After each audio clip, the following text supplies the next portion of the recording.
하고 처참해라고 왜 우리 그 음반 작업해보자고 한 네. 것도 결국은 그 버추얼로 할 것 같잖아. 인간을 못 구해가지고 이게 수요하고 공급이 참 안 맞아.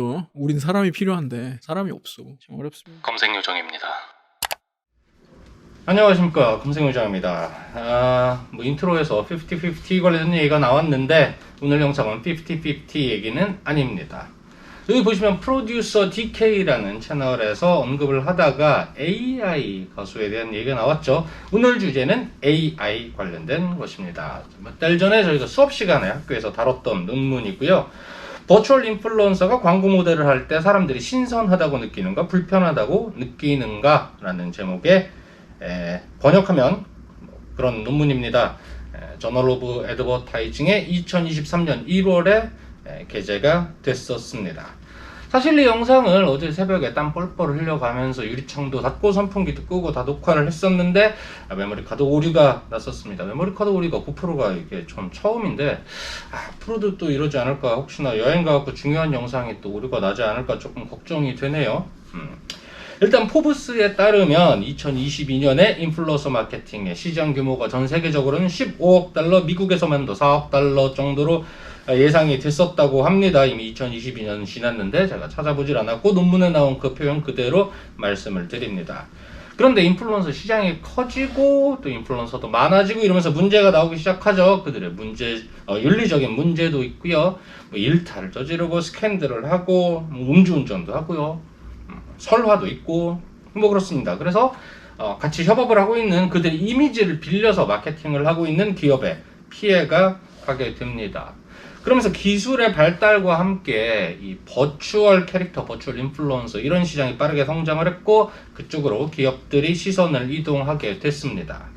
이 상업적 목적의 버추얼 캐릭터 사용은 이전부터 있어 왔는데요. 예를 들어 하츠네 미쿠 같은 경우는 야마하의 보컬로이드 캐릭터인데 2014년 레이디 가가의 월드 투어 콘서트의 오프닝을 맡기도 했었고 버추얼 셀러브리티로 인식이 되고 있습니다.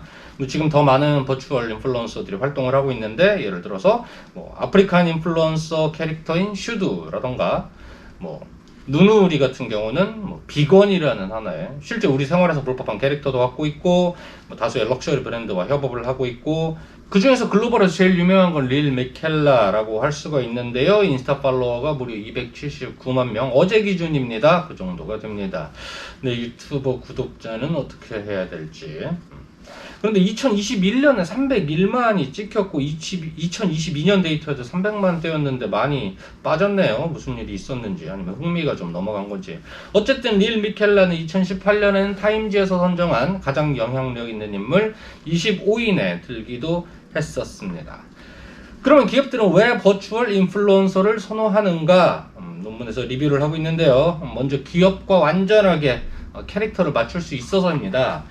이렇게 먼저 캐릭터가 만들어지고 이제 그 캐릭터와 브랜드가 협업을 하기도 하죠.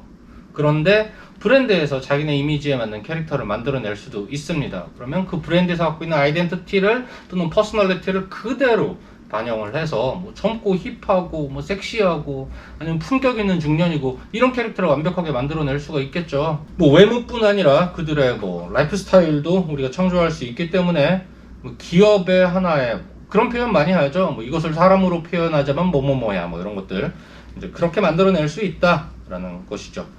그리고 젊은 타겟 대상으로 굉장히 혁신적인 그리고 참신한 이미지를 브랜드에 부여할 수가 있고요. 비용도 적게 듭니다. 계속해서 유지비가 들고 전혀 비용이 안 드는 건 아닙니다. 계속해서 크리에이터가 여러 가지를 만들어야 되고 하다못해 기술 비용도 들어가겠죠. 다 합치면 프로덕션 비용이라고 우리 할 수 있는데 하지만 그만한 영향력을 가지고 있는 사람 인플루언서와 그 정도의 기관을 협업한다라고 생각을 해보면 버추얼 인플루언서가 훨씬 더 돈이 적게 들 수도 있습니다. 물론 캠페인 규모에 따라서 우리가 다르게 판단할 수 있겠습니다만 마지막 부분인데요. 이게 리스크가 상대적으로 적죠. 앞서 말씀드렸던 일탈 일으키고 쌈질하고 술 먹고 음주운전하고 극단적인 성향의 발언이나 차별적 발언을 해서 또 욕을 먹고 개인적인 일들이 터지고 이런 거에서 자유롭습니다.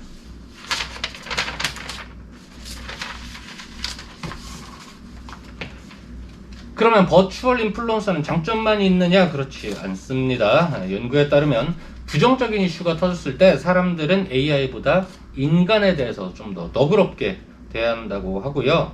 AI가 사고칠 게 뭐가 있냐라고 생각을 하시겠지만 그 AI는 누가 학습시키고 그 학습의 방향과 정도를 결정하죠. 사람이 합니다. 그리고 뭐 인스타 코멘트를 달고 이런 거 사람이고요. 어떤 포스트를 올릴지 결정하는 거 사람입니다.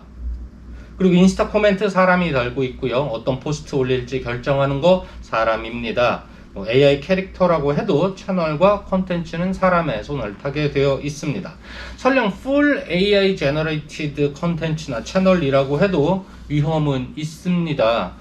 알고리즘을 왜곡시키는 거에 대한 경고가 챗GPT가 막 뜨기 시작할 때부터 나왔었죠. 예를 들어 뭐 히틀러를 위인으로 인식하게 만들 수도 있다 이런 얘기들이 있었죠.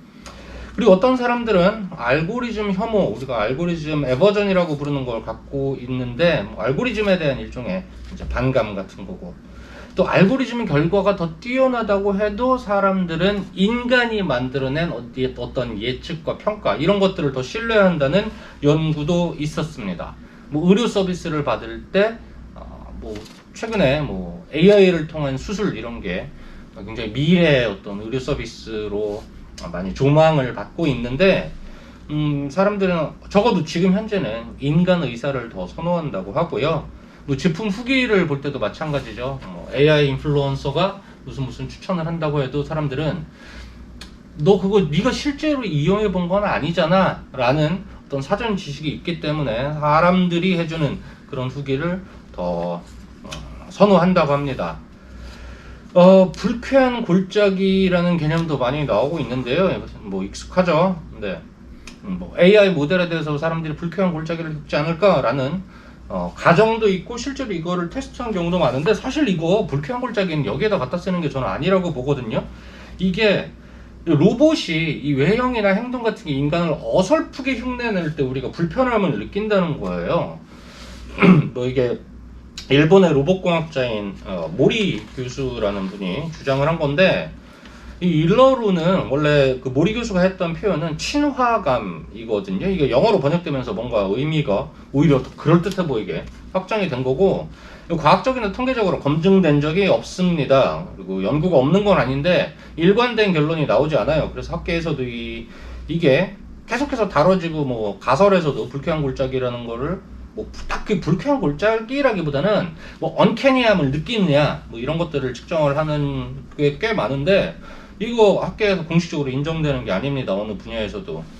이게 모리 교수가 어떤 논문에 발표하거나 근거가 있는 게 아니라 스스로 그냥 뭐 이렇게 로봇 업계 후배들에 대해서 간단한 조언 같은 거를 남긴 거고, 모리 교수가 로봇공학자 심리학자는 아니잖아요. 뭐 이런 사람들이 느끼는 거에 대해서 전문가가 아니죠.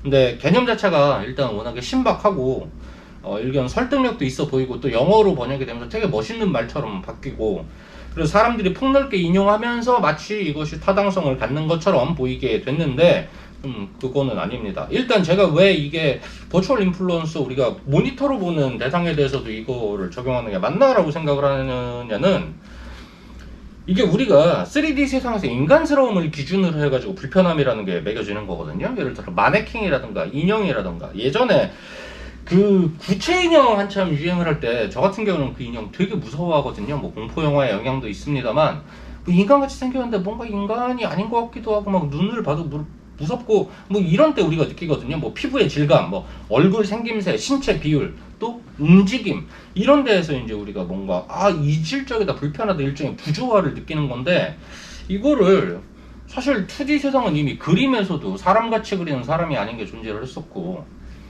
애니메이션이 얼마나 그동안 많았었는데 2D 세상에 대해서 이 얘기를 하는 게 맞나? 라는 생각이 좀 듭니다. 일단 뭐 그렇다고 얘기를 하고요. 요거 외에 또 우리나라 논문에서도 버추얼 인플루언서를 다룬 게 있었는데, 여기에서 단점에 대해서 얘기한 게 좀 있어가지고 또 말씀을 한번 나눠보겠습니다. 자, 이 논문은 가상 인플루언서에 대한 소비자 반응 연구라고 소비문화 연구에 2023년에 게재된 논문이고요. 여기에 보면 이제 인플루언서들의 사람들이 이제 왜 호의적이지 않느냐, 그런 것들을 좀 정리를 해놨습니다.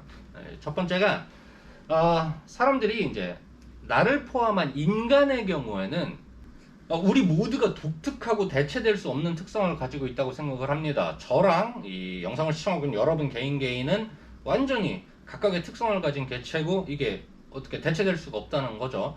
하지만 이렇게 알고리즘에 의해서 만들어진 어떤 프로그램이라던가 이런 것들은 그것들이 상대적으로 사람에 비해서는 독특성이 떨어지고 얘네들은 언제든지 대체 가능하다라고 생각을 한다는 것입니다. 그래서 이런 개별적인 이제 우리가 광고 전달자라고 보통 얘기를 하는데요. 인플루언서도 광고 전달자죠. 모델이라던가.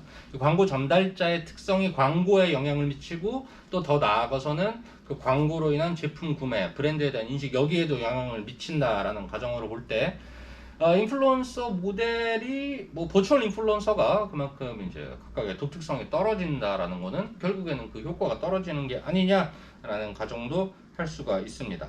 그리고 우리가 실제 삶에서 만나본 적도 없고 직접적으로 알지 못하는 인플루언서한테도 어떤 친근함을 느끼고 가상의 상호작용을 하는데 이게 이제 파라소셜 관계라고 이제 부르는 건데 헬스 커뮤니케이션에도 많이 쓰입니다. 뭐 방송 드라마 같은 데서 되게 롤모델이 되는 누군가가 하는 어떤 행동이 사람들한테 영향을 미치죠. 뭐 담배를 안 피게 만든다던가. 실제로 이 대표적인 사례 중에 하나가 남미였던 거로 기억을 하는데요. 남미에서 이제 드라마인 어떤 되게 인기 있는 드라마의 여자 캐릭터 덕분에 이제 피임 캠페인이 엄청나게 이제 활성화가 되고 사람들 머릿속에 그런 게 인식이 잘 됐던 거로 기억을 합니다.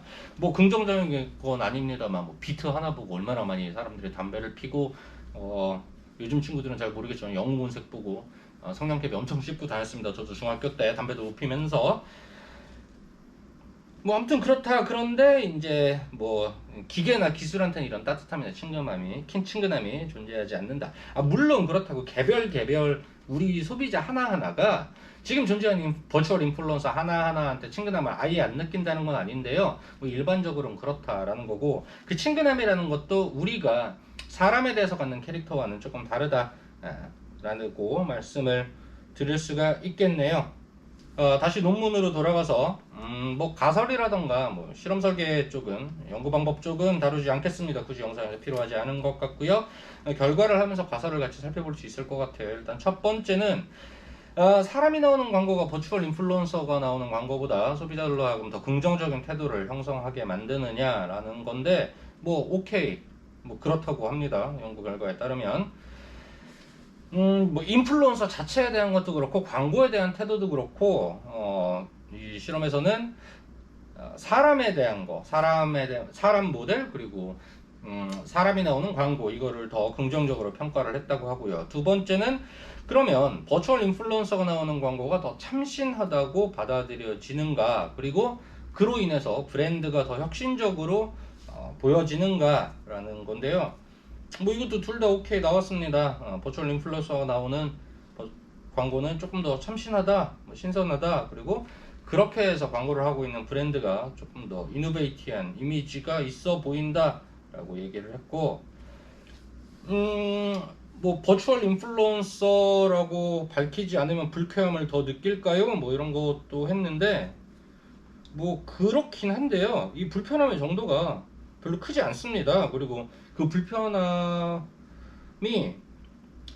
이거 버추얼 인플루언서인데요 라고 밝혔을 때 뚝 떨어지고 있다고 하더라도 정도가 크지 않고 뭐 그렇다고 하네요. 크게 유의미하지 않다. 다른 연구 같은 경우를 보면 그 불편함이라는 게 분명히 존재를 할 수는 있는데 이게 어마어마하게 높은 수준이 아닌 한 광고에 미치는 부정적 영향은 거의 없다라는 연구도 있었습니다.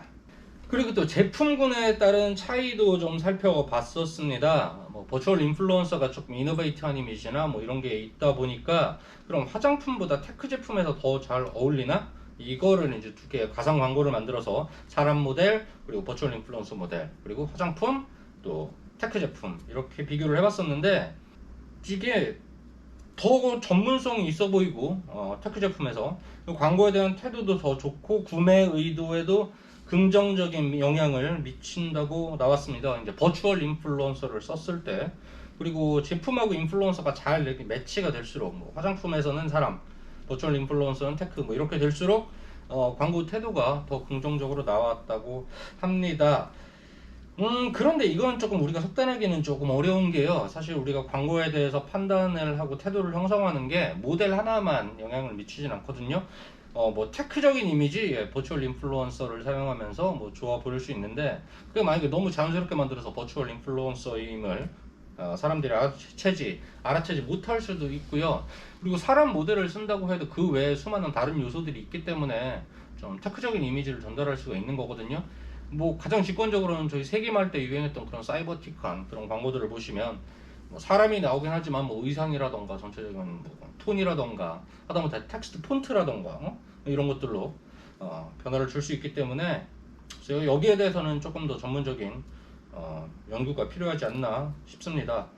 실제로 이 시장에 존재하는 이미 나와 있는 캠페인과 인플루언서를 다룬 케이스 스터디 연구도 조금 있었으면 좋겠고, 그런데 이게 제가 이 논문을 찾다가 뭐 관련된 논문도 찾다가 조금 느꼈던 게, 이 논문들이 공통적으로 이제 머릿말에 주장하는 게 있습니다. 뭐 버추얼 인플루언서에 관련된 뭐 여러 가지 연구들이 있었으나 그것들은 버추얼 인플루언서 자체에 집중된 것이지 그 소비자들이 어떻게 받아들이고 있는지는 다른 논문이 그다지 많지 않다, 거의 없다라고 말하고 있는데, 사실 되게 많아요. 많더라고요. 많은데 다들 똑같이 그렇게 얘기를 하고 있고, 그리고 각 논문들이 인트로가 되게 비슷합니다.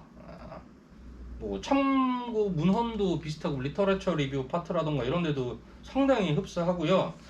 보니까 이제 서로 표절을 할 만큼 그렇게 시간이 떨어져 있진 않아요. 뭐 이 논문 같은 경우는 뭐 1월에 나왔는데, 뭐 다른 논문은 6월에 나오고, 그래서 서로 표절할 만한 시간은 없는데, 제가 보니까 연구가 이제 최근에 이제 쏟아져 나오다 보니까 이들이 다들 연구를 하던 뭐 2022년 시점 뭐 이런 때에는 보통 이제 특히 해외 이제 저널 같은 경우는 논문이 게재되는데 엄청 오래 걸리고, 심지어 이제 리젝 되면서 자기가 맞는 그 게재처를 찾는데 뭐 연 단위가 되기도 한다고 하는데요. 이제 그 시점에는 진짜 연구가 부족했다. 근데 어느 시점에 갑자기 빵 하고 소비자 관련된 연구들이 촉발됐다라고 이제 상황적으로 유추해 볼 수가 있겠습니다. 상당히 그 소비자 다른 연구들은 여러 가지가 있고요. 그 안에서 조금씩 이제 주제가 나뉘고 있으니까 또 무엇보다 한글로 된 논문들도 적지 않게 있습니다. 그래서 아주 많지는 않아요. 근데 관심 있는 분들은 한번 찾아보시면 될 것 같습니다. 검색요정이었습니다.